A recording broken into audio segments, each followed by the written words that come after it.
All right, so here we are, last week of February, okay? My question to you, good sir, is, number one, how long can you say Happy New Year?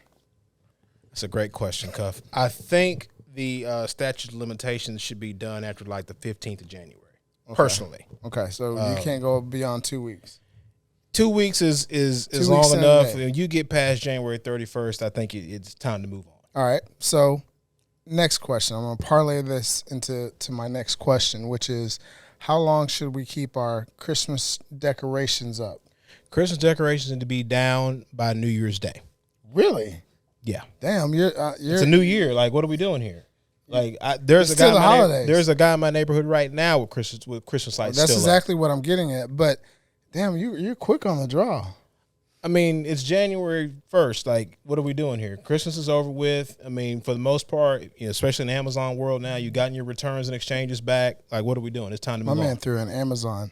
It's the truth. Bezos is everywhere. That guy, him and Elon gonna take over the world. Yeah. But no, I leave mine up no later than the 7th, right? But I do allow a grace period for others to go by the 15th. I think that's a good, 2 weeks and a day is a good cutoff point. Bro, just like you mentioned, I'm walking in Boston through the neighborhood, and there are people still with Christmas trees up with lights on, and the lights are on at nighttime. It's time to move on. Like yeah, for sure. January 1st, like it's a wrap. Like all the Christmas leftovers are gone. Like I said, exchanges and returns have been made. Those little kids know that school's gonna start back shortly. Like it's a wrap. Done. Move on. Turn the page. For sure. Well, I don't know, man. It's baffling to me, a little comical that we're still seeing that. So y'all got to do better out there. Man, get it done by middle of the month, January, right? Yeah, it should be done by January 1st, but the 7th/15th, I guess we'll say it's acceptable. There we go. Well, welcome back to the Vision Lab podcast. I'm your host, Ryan Cuffey, alongside my co-host, Mr. Ryan Mosley. The Vision Lab is the official growth mindset podcast for all visionaries worldwide, and we're showing love to our cigar community. It's here in the lab where we uncover people's visions and dreams and how those dreams actually come into reality. It's all about tapping into and becoming the absolute best versions of ourselves through self-discovery, self-examination, and self-actualization. Yo, Mo, I'm excited about today.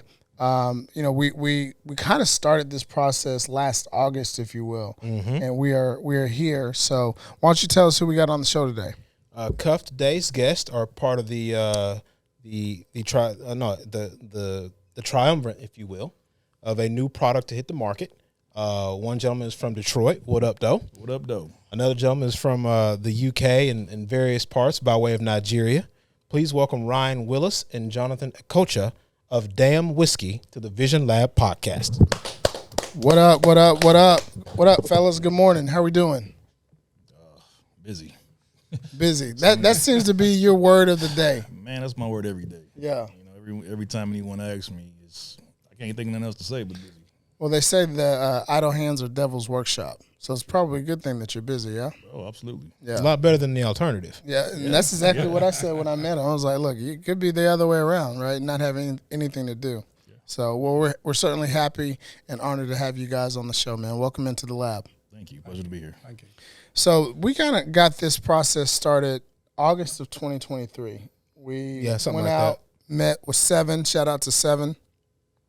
What up, Holmes? While she was in town, and I had dinner, and then a couple of you gentlemen were there, and so we got to talking about things and uncovered that you guys had this whiskey that's out, and so we want to travel down that path of how does it look, feel, what does it taste like in terms of opening up a business, becoming an entrepreneur. What type of mindset or mentality do you have to have, and then obviously we got to get into the whiskey itself. So let's jump into it.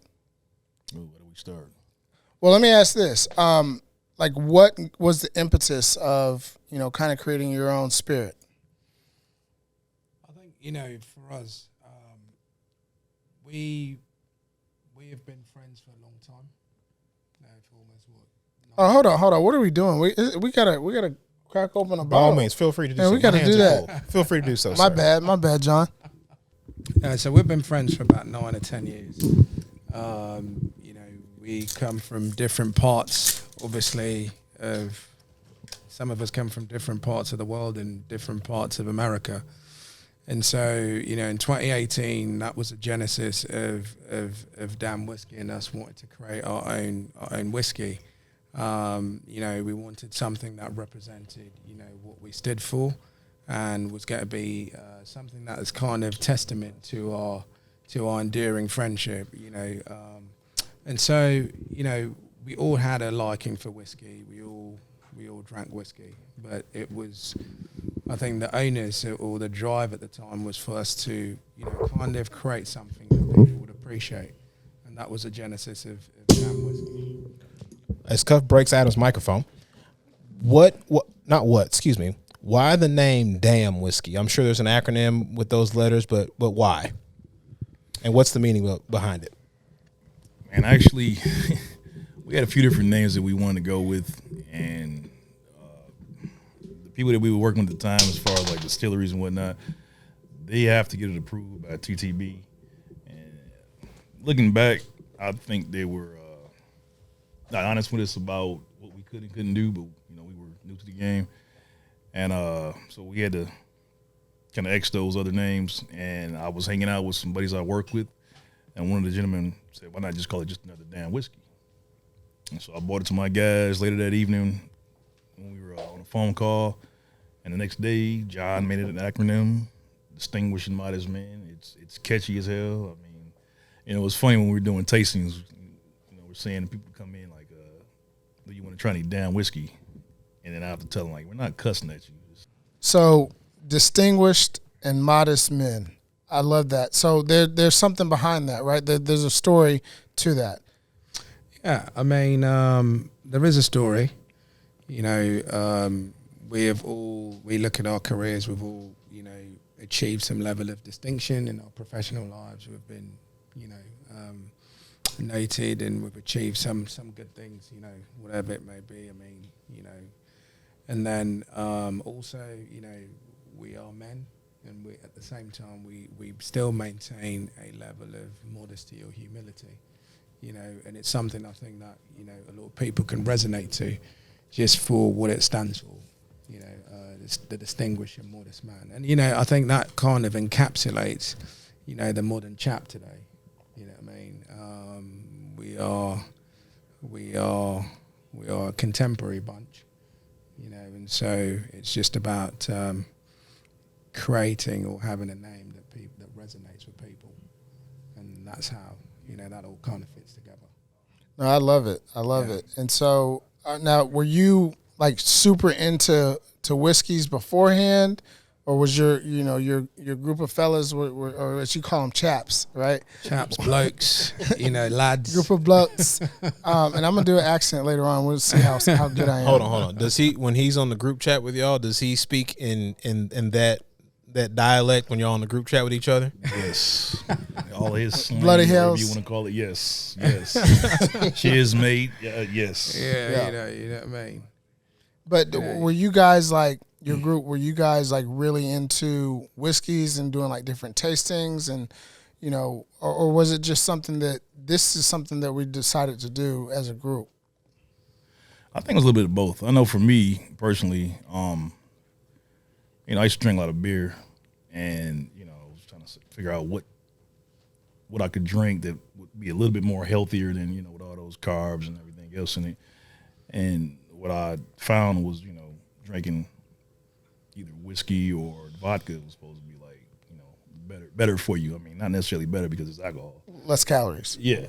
And so I started drinking less scotches. carbs. So I dove off into the world of scotches. I even had a trip to Scotland where I did, you know, a few tours and learned a lot about scotch. And one day I was at a cigar lounge and some guy came up and said, "Why are you drinking that foreign crap? Drink some bourbon." And he suggested a Bullet. Yep. After I drank Bullet, the door opened up for everything else. You know, it's really interesting. I think that whiskeys and wines are like the most complex of all spirits, and you know, anything you drink with alcohol in it, because of the different variations, you know, as far as the grains, the grain ratios, the barrels, the level of aging, it's really interesting. You know, there's nothing like a whiskey or a wine. Like, I think it's kind of sexy, you know. Yeah, no. And so my bloat to the right of me, obviously right now during the first 90 days of the year, I do like a dry season, right? So I definitely am super excited to taste it, but my bloat, you tried it. What are your thoughts coming out the gate? Everyone always says, like, when they try something, like, oh, it's smooth, right? But no, it's legitimately smooth. But at the same time, I understand that I know I'm drinking whiskey. It's warm on the back end, but not so warm to where I have to come out of this hoodie. It's clean. That's another word I would use. That's good. It's clean. You can tell the way it was blended. It was done properly. It wasn't just mashed up in a pot or a barrel and they just said, hey, you know, here we go, roll the dice. Like, no, there was thought put into this. I'm gonna put you on blast real quick. Can you taste the different notes and different flavor profiles? And I want to see how close these is to matching them up. Yeah, get you another one. You would ask me that question. And how is it on the rocks?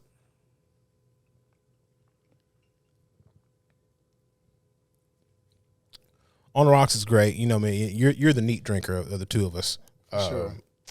You're the iceberg drinker. Whatever. Notes. A hint of vanilla. Some type of earthy, leatherish, something of that, oak, something of that nature in there. Okay.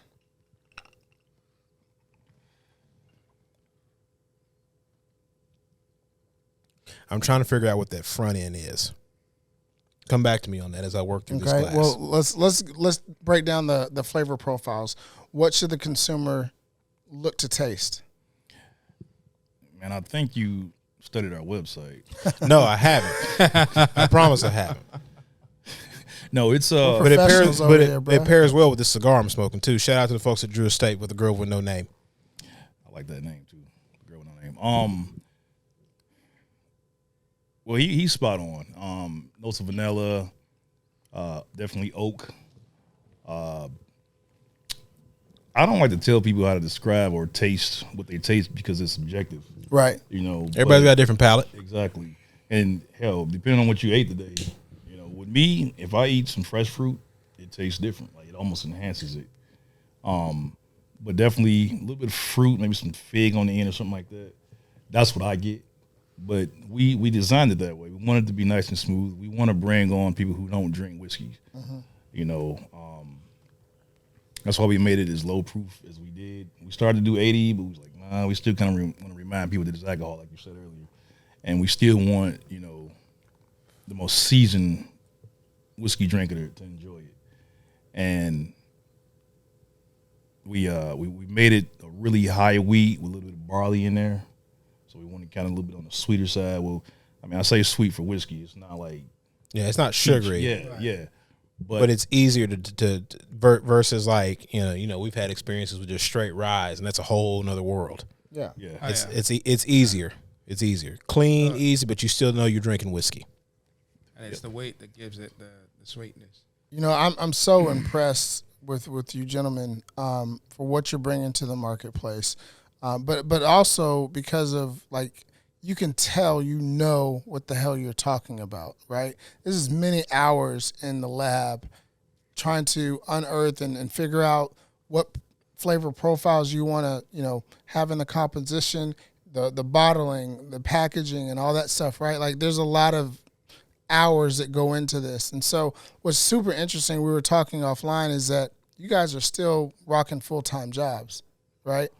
Balancing a family. So talk to us about the mindset that you have to have when, you know, starting a business, when creating a brand, when creating a product. And also, I think it's important to know, how long have you guys been doing this? We started, 6 years ago? 6 years ago, and this is how much you've uncovered. Of it. Yeah. You know, it culminated to this. And, you know, of course, the pandemic set us back. We would have been to market a lot earlier. But You know, the pandemic set us back. But in terms of, you know, the mindset, I think with anything in life is just sheer determination and willpower. If you think that you have something that you want to achieve, you pursue it relentlessly until you see it come to fruition. I think there's no other way to do it. There's no shortcut. There's no silver bullet, no magic formula. You know, I wish there was. You know, make life a lot easier. But no, it's just, you know, sticking through the process and, you know, trying to understand what it is that we're trying to achieve. You know, it might sound cliche, but, you know, that's the truth. You know, we want this. We wanted this badly, and we stuck through it, and here it is. 6 years of work all in a bottle. Love it. Ryan, what about you, namesake? Man, to kind of go off of what you said or your question, you said as far as balancing family and work life and still doing something like this, I think, well, I can't speak for us, but I think I can. I think that's the key is family. You know, my father, what my sister would say, or brother-in-law would say, my dad was hood rich. And so I saw him as a business owner, and that inspired me. But he didn't leave me anything. So I didn't want to leave my son the same way. So this is my motivation. It's not even about making money for me. Who knows if we'll see it in our lifetime. I hope so. But if not, you know, for my son, his son, and so on, generational wealth, you know, that's my motivation. And so that's why I'll come home late every night, and I tell him that, you know, because he's like, you know, we don't do as much. It's like, I'm trying to build something for you, you know. And so that's the key for me, and that's why, you know, I'm able to do a regular job in this. So let me ask you, because, you know, we're all on our individual journeys, and like you said, it took you guys 6 years just to get to this point where you're just getting to market. What was y'all's lowest moment as a collective? Because all the ups and downs, like we've had people on who've, you know, put spirits into the market or whatnot, and every one of them have been good too. Yeah, good stuff. And every one of them told us, like, man, like they got to a certain fork in the road, and it's like, man, can I keep doing this? Like, this is ridiculous. Like, every time you turn around, there's something else that pops up. What was the fork in the road moment for you guys? We're like, man, are we gonna be able to really see this through? The pandemic. How did the pandemic affect whiskey makers? I mean, you know, it's just supply demand, getting stuff moving. Like, businesses are shutting down. You invested a lot. You've been doing your research. You've been working on it, and so the whole world shut down. So if the whole world shuts down, you know, you wonder if, you know, there will be a recovery. You know, it was a crisis moment for us, and then, you know, just working with you know, different entities, you know, not paying the right attention to your product or being dismissive for whatever reason, and so just going back to square one, you know, finding, you know, the right relationships that we could cultivate, you know, to, you know, bring this to fruition. I think we had, you know, quite a few of those moments, but we persevered, and, you know, back to square one. Okay, what could we do? You know, implementing strategies and just keeping the overall optimism that, you know, we'll get there eventually. And so, you know, that's what happened, you know. But yeah, that was, for us, I think, you know, the biggest hurdle to the biggest obstacle. And so as we overcame that, you know, we grew in confidence and in the belief of, you know, in what we're doing. You know, we solidified our conviction that we're on the right pathway. And so, yeah. So to kind of piggyback off of Mo, what advice would you be giving our visionaries? And those are the folks that rock with us. Shout out to all visionaries. By the way, if you like the content that you've heard thus far, go ahead and hit that like and subscribe button. But what advice would you give to our visionaries that are looking to break into the spirit market and start their own brand or their own, you know, spirit?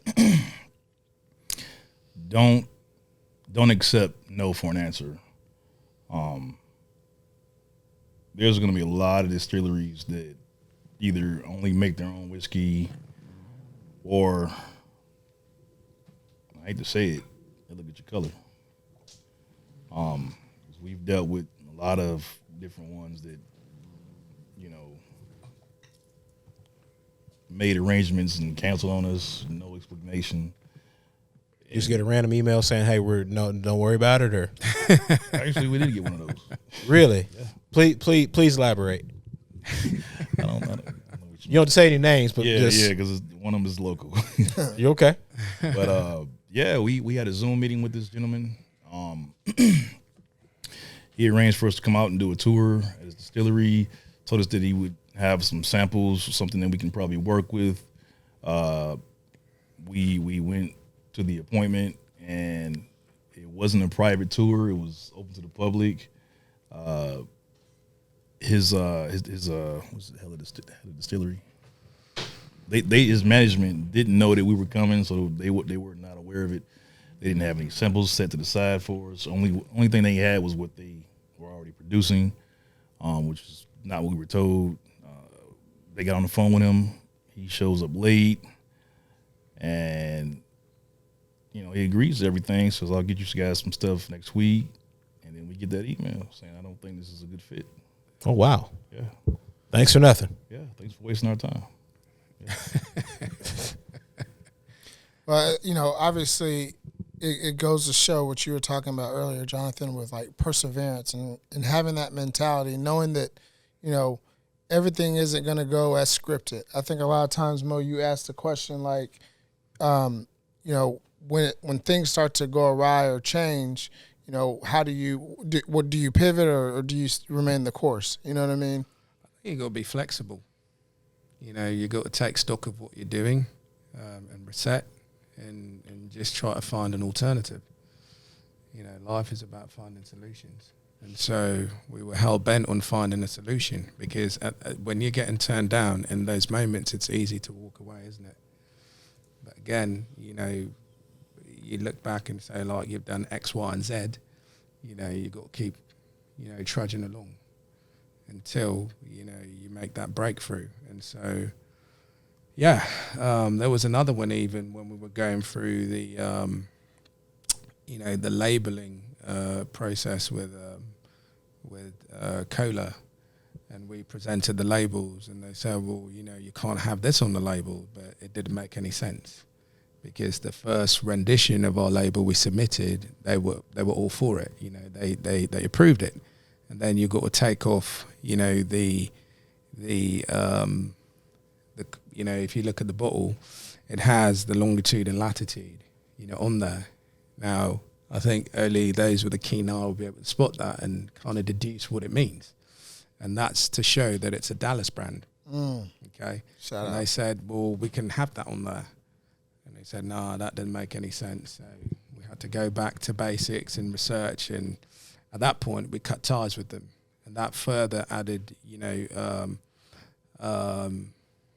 petrol or fuel, to our already strengthening resolve. And that's where you got to persevere and say, oh, no, you know what, I'm going to show these Muppets that this could be done. You know what I mean? And you're just taking the piss. So ultimately, again, it's just, just be cognizant of what you're trying to do and just stay the course, really. So I'm sure a lot of people are wondering, and not to get in your pockets or nothing like that, but are you guys self-funded or did you guys go out and get a loan? And then what would it look like for somebody to invest in creating their own spirit or their own brand? I want to add something to what he said, just so people can get understanding. Your distillery or whoever's bottling your juice has to submit your label. You don't submit it. And so that's where the confusion came in, because they were telling us something different than what we were. Because we actually called, when it's TTB or Cola, we called them directly, and they said, no, your label's fine. But we couldn't submit it. And so this certain distillery kept telling us no, when we already knew the answer. Really? Yeah. That's not the one I was talking about earlier. It's another one. Yeah. So, what does it look like to, from a financial perspective, to get a new spirit off the ground? It's a lot of money. Yeah. and we are self-funded. We don't have any investors. This is all us, but that's our money, guys. So. That's finance. I mean, to be honest, we're putting a lot of sweat equity, right? And so if we're, to continue down this pathway, we want it to be the four of us, right? Because we know how hard we've worked. We work diligently, and I think when you start bringing investors on board any project or anything you're doing, you have to be cognizant of the fact that you're going to be diluting ownership. And so that's not something that we were willing to compromise on, right? Because whoever lends you the money tells you what to do. And then borrower slave to the lender. Right, and so that's not something that has, necessarily jived with our way of thinking. So better to self-fund, and it's all about budgeting really, and knowing what your costs are, and adhering to it, and that's also part of the process of developing any product, right? You got to understand your margins, you got to understand what you want to sell for, and you have to understand your costs. And I think you get those components, then, you can have a successful business. And so, business is all about making profits, right? And not diluting ownership. And so we wanted to maintain that ownership structure. And so what does it look like from a financial component? If I wanted to start my own brand, me and Mo wanted to start TVLP vodka, because we don't want to be competitors, right? What does that look like? Well, let me say this. I was talking to a friend of mine yesterday about this. I don't believe in gatekeeping, so there's enough money for everybody in this. Like, I've reached out to a couple of influencers. I've met with one. I thought he was just an influencer, but he actually has a brand out, and he pretty much gave me every connect he had. And I appreciate that. So if you guys decide to make a whiskey, that's fine. We'll support you, whatever you guys need, But as far as a ballpark figure is what you're looking for? Yeah. Depends on how much you want to produce, how many batches. If you're doing a small batch, if you're doing a large batch, it could really set you back, anywhere from $50,000 to $100,000. But it just depends on, the type of whiskey you're getting. The longer age whiskeys cost more, right? So what do you want, and where do you see yourself fitting in, and within that, on the scale really. So that will be the ultimate driver. The profile matters. And so bourbon's a bit more expensive. If it's aged for 12 years, if it's aged for 10, they would all cost, varying degrees of monies. And so it just depends on the age profile. Yeah, a lot of people don't understand, like, it's not just the juice. That's probably your most expensive component, but bottles, labels, label design, top seals. All the stuff that nobody ever thinks about that goes on behind the curtain of the actual product. Yep. Trademarking your name, copyright, whatever, marketing, website, like all the legal fees, permits, because you gotta have permits. That's a lot. It's a lot. So I'm hearing all this, and obviously, just to get it to market is an accomplishment. We've been doing this show for a while. We've had plenty of people on from the spirits world, and just like you guys, they've all told us, like, just to get to the point to where it's bottled, labeled, and available is a huge undertaking. So at what point, when you guys get close to this thing being bottled, labeled, and you realize, like, okay, you're starting to see some light at the end of the tunnel, when do you say as a group, like, hey, y'all, we really on to something? We're actually going to be able to sell this to the public. What does that look like? How did you feel? Like, give me insight into that. I saw both of you take a deep breath as I asked that question, so this is going to be one heck of an answer. For me, it was when our wholesaler called us and told us that he took delivery of our first batch. Man, I'm not gonna lie, I'm not one of those guys who go say, well, I came from nothing like that. But, you know, from where I came from, I didn't have a lot. And so this was a lot of hard work. You know, I thought about family members who didn't go to college and whatnot. I'm talking about like my grandmother, grandfather, father, whatever, mother. And I'm like, damn, I'm doing something that a lot of my family members haven't done or even came close to. And I got teary-eyed, man. Like, it was an overwhelming feeling of this is about to be success. You know, it's hard to explain, man. I just... Because you're scratching and you're clawing and you're starting to see a flicker of light. And you know what it is you worked for. And I tell people all the time, like, you know, on my personal journey, like, you know, the stage I'm in now, like, you can't tell me I haven't put the work in. You can't tell me I haven't put the miles on my vehicle, the long nights. Like, you can't tell me. I've done it. And so when I asked that question, I saw both of you take a deep breath, because it was a moment of reflection, if you will, from both of you. I saw it. Jonathan, I'm interested to hear your thoughts on that. Elation. Elation is the word to surmise it for me. You know, I saw it being bottled, and that was the point I knew, like, yeah, we're there. You know, we've you know, we're basically crossed the finish line, so we completed the race. And now a new race starts in that, you know, we're trying to build brand awareness, you know, and we're doing that successfully. Again, because we've only been out for a month, and we're in, over 10, 11 stores now. Congratulations. Thank you. And that's a lot of progress. But again, you know, your mind casts back to all the hurdles and some of the things that we've touched on today. But when I saw that, you know, the whiskey being bottled, you know, put into the bottles and the machines and how everything was working, I'm like, oh man, and you know, I screamed for a little bit. So for me, you know, yeah, it was just pure elation. I think, you know, and again, you know, it gives credence to what you're doing, and you know, that was it really. So I want to double down on that. So the first time that it was bottled, when you heard from the distributor for the first time, what about the first time you saw it on shelves as a consumer?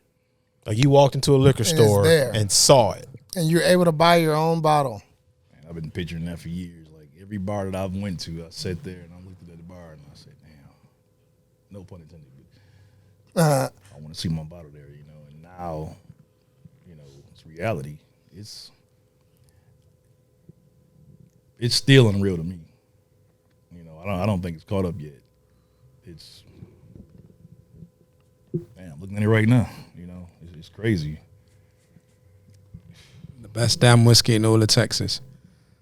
The world. There you go. The world, now. You know. But we have a strategy, you know, so that's coming. But yeah, no, I mean, just to see it, you know, on the shelves, you know, gives me goosebumps. You know, it does feel surreal.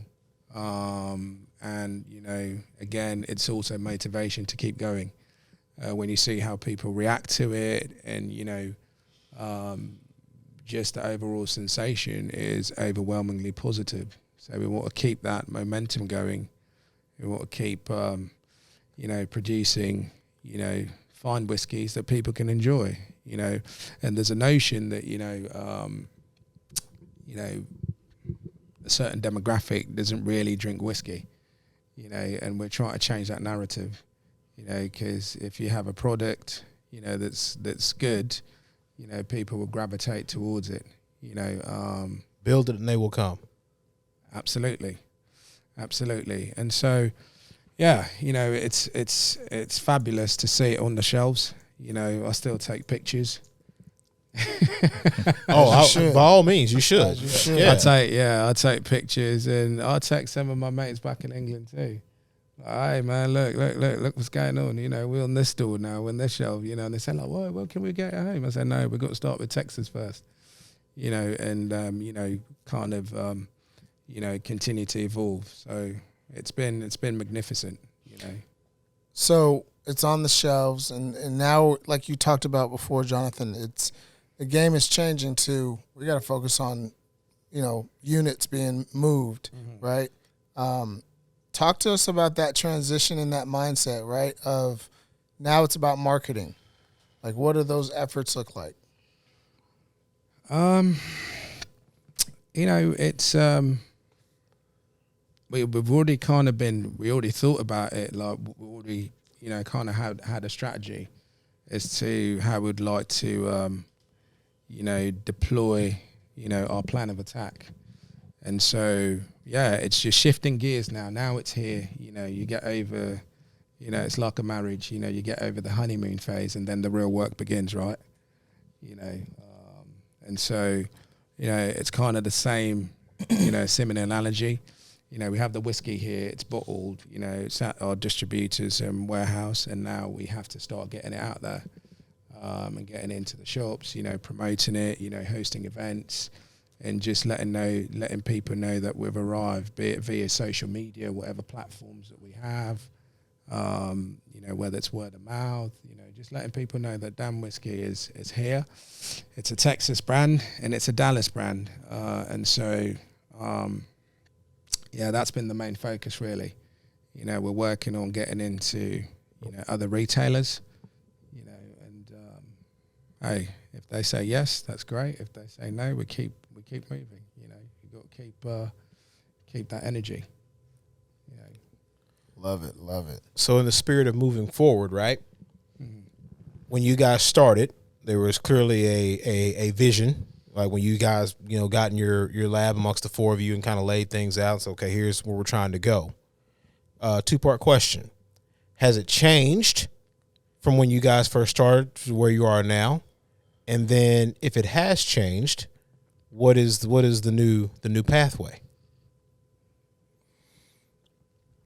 I want to say, yeah, it has changed.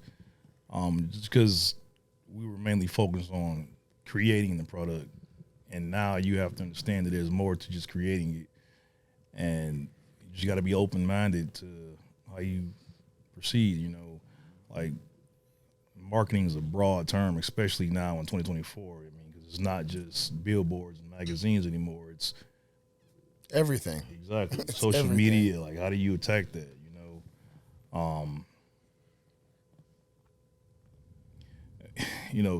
The events that we've done, everyone wants to work with you, and so you got to pick and choose who can help you push your name out there.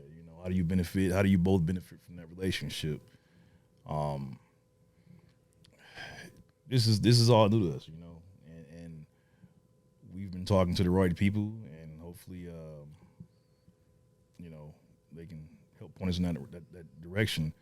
But for now, we've been doing our tasting at stores, pitching to certain managers and store owners, and we rarely hear no. And when we do tastings, we usually sell out of our cases. We've already sold over half our inventory, and so it's been really successful.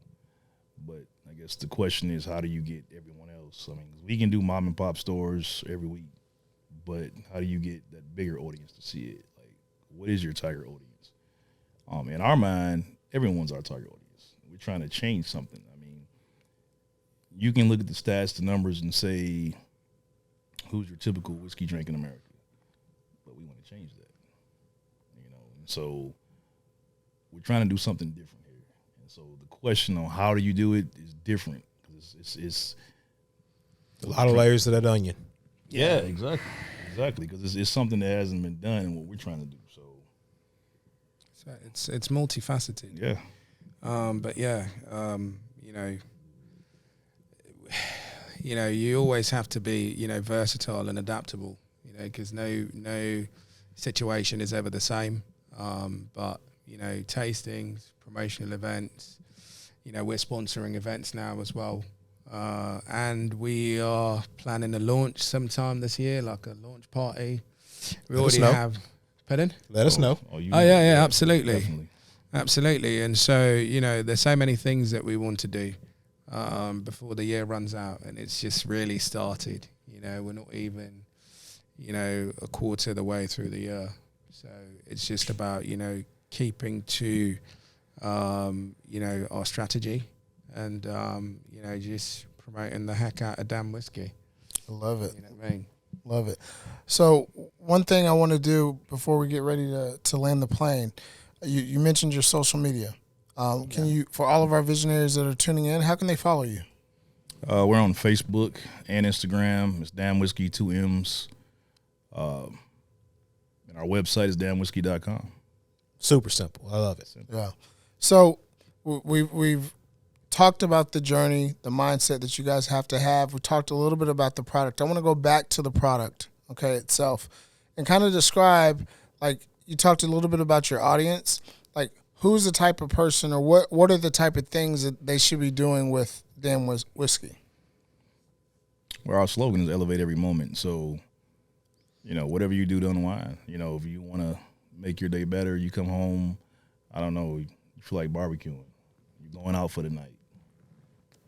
Start off with a glass of damn whiskey. I love it. Every moment. Mo, by that time? Yeah. Before I do that, Jonathan had a thought, and I'm not going to cut him off. Go ahead. I saw it coming out. Go ahead. Yeah, no. Ryan did say, our slogan, what our slogan is, elevate every moment. It's just really, a great product, to be honest. And we've received, a lot of support, and this is just we're just at we're still in our infancy, early doors. When I mean early doors, I mean early stages. And so, yeah, it's just about keeping it going and, just getting it out there, really. And it does compete well. It does compare well to certain brands, Woodford Reserve. I think this is way better. Of course you do. Yeah. I mean, the proof is in the pudding, right? And so, it kind of holds up well to, other brands that are out there. Of course, they've got the name. They've been around for, hundreds of years, but that doesn't mean that, it's a superior product, right? There's always room for new entrants into the market, and, just like Elon Musk, right? He came out with Tesla. Mercedes and BMW were saying, electric cars would never be successful until they woke up and smelt the roses and saw what he was doing. And now Mercedes and now makes electric everybody's cars. making an EV. Yeah, Yeah. So again, kind of the same thing. We're trying to kind of shake this up a little bit and just make it something that everybody can indulge in and enjoy. Whether you're at a wedding or you're at a bar, you can have, a glass of damn whiskey. Love it. Love it. So Suitable for all the occasions, really. I'm excited about it, bro, personally. Can't wait till you get off your cleanse, man, huh? I'm trying to tell you, bro. But we got goals. Yeah. So I think it's time to land the plane. It is. So we reached part of the show. We call it landing the plane, if you will. And we appreciate you guys making time to hop in the lab with us. Thanks for having us. We ask everybody on the show, and I'll give both of you an opportunity to answer. There is a round table. There's 2 of you, so I guess we have 10 seats versus 5. Ryan, you're first. Who were 5 people you want at this round table? And the only stipulation we put on there is that you can't have, God or whatever religious deity you believe in. That's too easy, because who wouldn't want to talk to him? 5 people. Yes, sir. Let Dead or include alive. myself? No, it's you plus 5 others. Of course, I'm going to choose my partners. Well, come on, man. That's too Don't easy. do that. Okay. Don't do that. Anybody inspire? Or My grandfather, okay, my father, okay. of course, myself. Yeah, you already counted. So you got you got 3. You got 3 2. more You got 3 seats left. left. I'm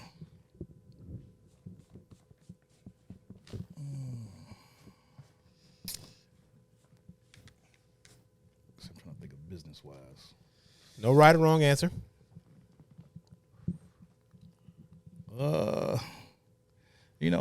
Uncle Nearest. Fawn Fawn? Weaver. Yeah. Yeah. Yeah. Or you would have Nearest himself. Yeah, was you nearest green? Himself. Okay. Yes. Okay. Yes. All right. Shout out to Fawn Weaver, by the way. Congrats. Yeah, absolutely. I don't know why Obama keep popping in my head. President Obama. All right. All right. Yeah. Okay. One more. You got your dad, your grandfather, nearest screen, Barack Obama, and one more person. And you're all sharing a bottle of damn whiskey. I got to go with my boy Kobe Bryant. That's my guy. Okay. How about you? Nation, you know. How about you, Jonathan? Wow. No pressure. I'm an avid motorsports person, so I like Formula One. So I'll say Lewis Hamilton. He's a London boy from Stevenage, and he's the most successful Formula One driver. So I'll say Lewis Hamilton for sure. Barack Obama, just because of the kind of figure that he was. We had people in England celebrating his election, and even in Germany, had nothing to do with American politics. So that showed you that the bloke had reach, you know what I mean? Global reach, you know what I mean? On a level, like 200,000 people turned up to watch him speak, and he wasn't even the president in Berlin, Germany. So that's massive. I'd like to really sit down and have a chat with Bezos too. Yeah. Bezos just, I think he was a son of Cuban immigrants. I think his dad is from Cuba. I would say maybe, that's how many? 3? That's 3. Lewis Hamilton, Barack Obama, Bezos. 2 more. Bezos. Maybe Sir Philip Green. He owns what was it? It was a big retail. I think not John Lewis. I can't remember, but he's a very successful entrepreneur in England. So that's 4. And maybe I don't know. I'd like to meet Jay-Z, so maybe have a chat with the bloke. Okay. As well. So that would be my 5. But yeah. It's a pretty good table. Yeah, that's a very very diverse table. Different walks of life, and it'll be interesting to see how it all bond over some whiskey. What we talk about. Damn whiskey. Some damn whiskey, of course, damn whiskey. Yeah. All right, so here's my attempt at my British accent. And I'm going to do this for the rest of the show. Okay? All right, so it's hard to do it like when everybody's staring. The pressure's at on you now, Chief. What is the long-term vision for one Jonathan? And by the way, how's my accent? I didn't know you started. Oh, you started? It's that bad. I didn't know you started. It's that bad. It's not too bad, man. It's not too bad. I got a little bit of work to do. Yeah, you got a bit of work, man. You got a bit of work, standard. So I don't sound like I'm from London. No, mate. No, I mean, it's not bad at all. It's a decent attempt. Okay. A decent impression.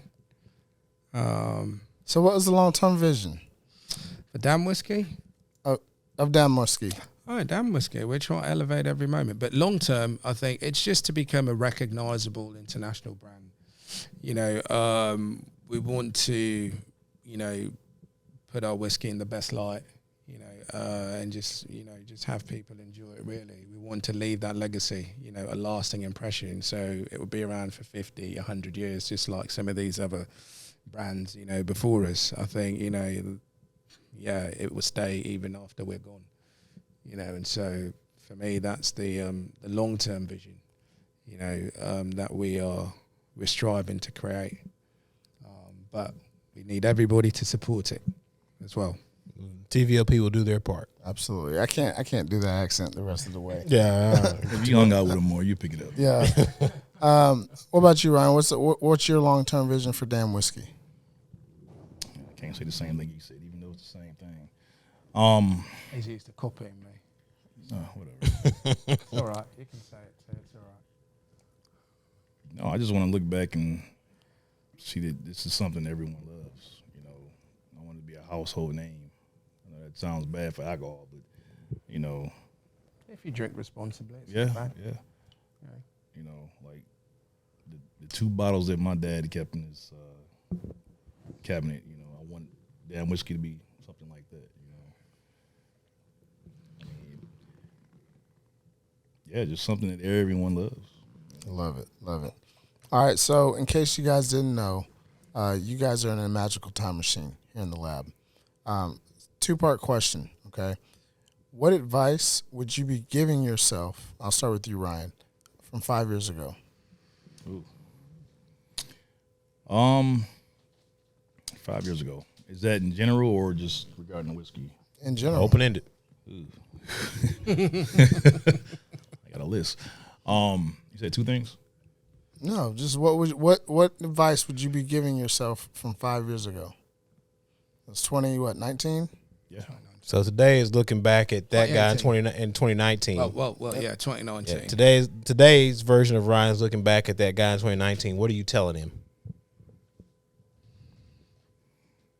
I guess develop that business mindset earlier. Have a plan. You know, do a lot more research into what we get into. Like, because one of the things I only researched was whiskey, but not, you know, that second part when you get in the stores. How do you market it? You know, maybe take a class in marketing or something like that. You know, because I did photography on the side. I wish I could have put that energy towards this. That's good. That's good. What about you, Jonathan? What advice would you be giving yourself 5 years ago? I think I'm quite smart. I don't need to give myself any advice. Man, red coats, man. You know what I mean? I've enjoyed it. I don't know what I would have done differently, because everything that we've been through has got us to this point, right? And so if you undo something, then maybe we won't be here today, right? And so it's hard to say what I would have done differently. Now, what I would do, of course, moving forward is just keep going and just keep trying to identify new opportunities and see how we can continue to, develop the business. I think, each business is different. I've read about, different successful characters like Bezos. I like his story, like Elon Musk. I'm somewhat of a migrant, to America. And, America has, millions and millions of success stories. And that in itself is inspirational. It's the reason why, this country has the largest economy. And it facilitates business. It facilitates, people building their dreams. And so, I don't know what I would do differently at this juncture, but of course, keep being open to new possibilities. That's dope. That's dope. Now, I'm going to fast forward the clock for you, Ryan, because he kind of already answered my second question. Second question for you, though. What advice would the older version of Ryan Wilson be giving himself today?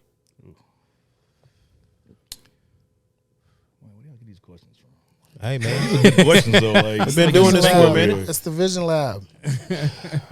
Just long term, right? Be telling me now. So the 5 or 10-year-old version of you is looking back to you today, and what's that old guy telling you? Be more patient with my partners. That hit home for Jonathan. John knows what I'm talking about. Gotta have patience, man. I mean, because everybody doesn't have. Like I said, this is all new to all four of us, and we need to be patient with each other. Some of us have some really good ideas, and we need to respect that. I think it just forges your tolerance to work as a team. I think sometimes we want to choke each other. Oh, no question. Yeah, standard. But it teaches you the value of teamwork, and I think anything that has been achieved, majority of it has been through teamwork. So just understanding, your strengths and your weaknesses, because, the strength of the wolf is in the pack and the strength of the pack is in the wolf. Come on, not Lion King, Jungle Book. So what happens when you have a 4-year-old daughter. You stole that, man? No. Yeah, that's that's Mowgli. That's not the Jungle Book. That is the Jungle Book. That's Absolutely Mowgli. not. Absolutely not. Absolutely not. No, but it's Disney. No, it's not a Disney. Come on, bro. No, but yeah, just realizing, that it's taken 4 of us to get here. We all have different strengths. We play to our strengths, and that's what makes us, kind of very unique. you know, because our story is unique. You know, Ryan's from Detroit. You know, I came over from England. You know, Ro and Nick are, you know, from Dallas. And it's kind of unique in how we forged our friendship. You know, he was at my wedding back in 2014. You know, first day I met him, you know, I thought it was an absolute muppet. You know, but I didn't know that he was a decent chap. I didn't like you either, bro. You know what I mean? I couldn't understand what he was saying. I thought he liked to hear himself talk. You know, the accent, I couldn't stand it, man. But I look at him like my brother now. Yeah, I think, and it's a brotherhood. I think, and not saying that to say that, because, you know, a lot of people say that, but, you know, it would be hard for me to envisage doing this with, you know, anyone else really. Yeah. Or any other group of people. And so, you know, I'm proud of them. I'm proud of myself too.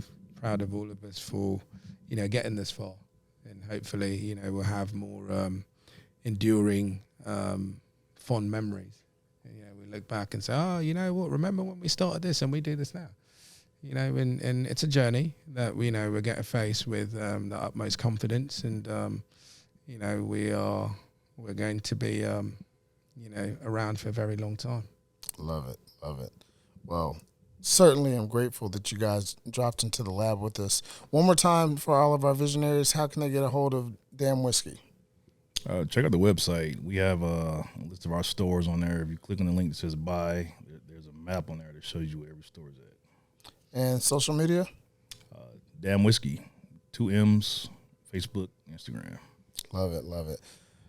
Again, big shout out to you guys. Thank y'all for jumping into the lab. Remember, visionaries, each one of our guests are dropping nuggets of wisdom here on the Trail of Life. Ultimately, my friends, it's up to you to pick them up. Ladies and gentlemen, my name is Ryan Mosley. He is Ryan Cuffey. Thank you to Ryan Willis and Jonathan Ekeocha of DAMM Whiskey. And we'll see you guys next time on the Vision Lab podcast. Thank you. Can I say big up? Big up. Big up. Blessings.